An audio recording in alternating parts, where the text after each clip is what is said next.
Let's take a look at your money, shall we? It's time to figure out what your money is up to. Are you paying attention? I certainly hope so. Nick Hopwood is paying attention every single day. He says you can't have any lazy money. Nick, welcome back to the program. Thank you, Steve. Great to be here. Nice to see you. All right, so I was on vacation last week, but I saw a couple of things that made me go, that's really remarkable, which is I saw the Dow get over 55,000 just for a moment, but I'm like, whoever thought you'd see the day, right? I mean, honestly, it's pretty remarkable.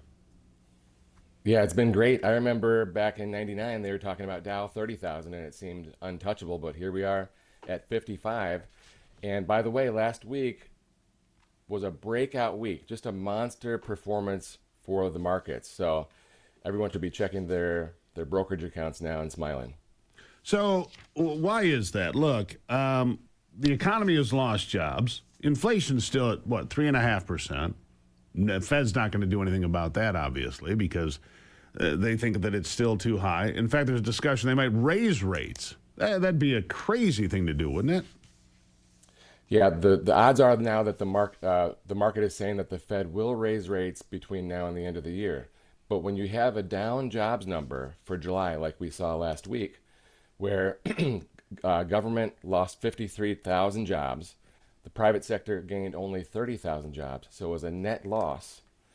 The market actually rallied on the news because at this point, bad news is good news, which means the Fed will not raise. So they're happy. So you think the Fed is just frozen in place for now? Yeah, I think it would be surprising to see the Fed raise rates by 0.25%. Although the market is predicting that, I would be in a camp saying that they're going to hold rates neutral. That's my opinion. And we'll see what happens there. But tell me about this big breakout of obviously when we had the tariffs go into place towards the end of the first quarter this year. Markets took a dive. Things were terrible. But ever since then, this has been a remarkable year if you have a 401k or if you have investments. It's just been a remarkable year, hasn't it? It has. And I don't know, Anthony, if we have that chart, but you're right. The first quarter, right, March was down, led the first quarter down. But then April and May were huge rebound months, such that it was the second best April ever on record. So the second quarter snapped back. And here we are in the third quarter continuing. After, a sluggish June and July, August is now breaking out. And it's not just the S&P or the Dow, as you mentioned. It's globally. It's Europe. It's emerging markets. Everywhere is breaking out. And I think, Steve, the main story here is not Iran or jobs or anything like that. It's earnings. So get this. Right now, in the second quarter earnings season, earnings are up 47%. I have never seen anything like this in my career unless we're rebounding from a recession or from like a COVID situation. 47%. And even if you take away Google and Amazon, earnings are still up 28%. And so the market is really rallying behind earnings. And if you zoom out, 10, 20 years, the market really follows earnings. We're seeing that right now. And one more note on earnings. Next quarter, analysts expect earnings of another 26% gain. And so what you're saying is that the market's going to follow this curve on the way up. It's going to, what are we going to be, a Dow 65,000?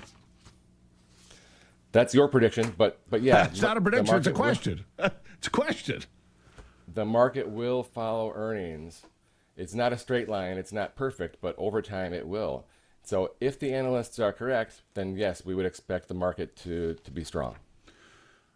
That's absolutely remarkable. All right, so your I guess your strategy for people, pay attention to your money. Check your net worth. Look at what your Social Security payout's going to be, and at what age should you take it.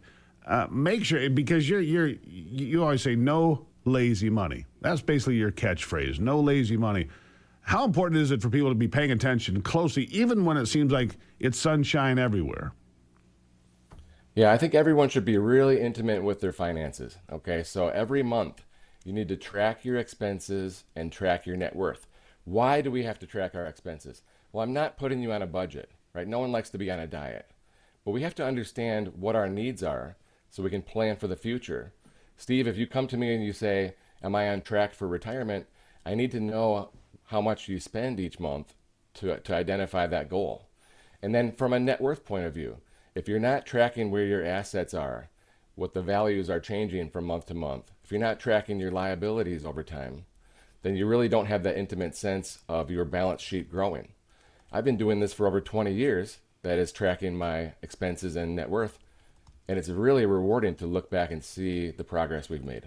Yeah, it's remarkable. You give people free analysis if they get a hold of you. You'll take a look at their Social Security, for example, correct? Yeah, and also you can download our template for our free update for your budget and your net worth each month.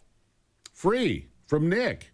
No lazy money. You don't even have to spend any. By the way, the QR code's right there on your screen. So, Nick, it's a volatile election year. Oil prices are still at about 83. They're not out of control, but gas is just silly. I tell you who's making money, Chevron, Exxon, big profits. Those guys are killing it, aren't they? They are. And the question is, will oil prices stay this high? I would bet not. And then you have to ask yourself, what will happen to those stocks if oil goes down? Yeah, well, but what happens to the economy in general if gas becomes $3.50 again, or $3 or whatever? I mean, it's just, that'll supercharge the economy. I'm no expert. I'm not Nick, but I can tell you that's what I think is going to happen. Anyhow, Nick, appreciate seeing you. The QR code right there. Go ahead. Last word to you. Yeah, like you say, if oil's down, it's a tax cut, period. Yeah, there you go. Nick Hopwood, no lazy money, Peak Wealth Management, peakwm.com, or the QR code right on your screen. Give Nick a call. I trust him. You should too. Nick, always good to see you. Thank you, Steve. Greatly appreciate it. Again, the QR code's right on your screen, peakwm.com. I talk to Nick a lot. I say, hey, what's going on with this or that? That's why I share them with you. Level-headed, common-sense input from a guy who pays attention to it intimately. Back after this.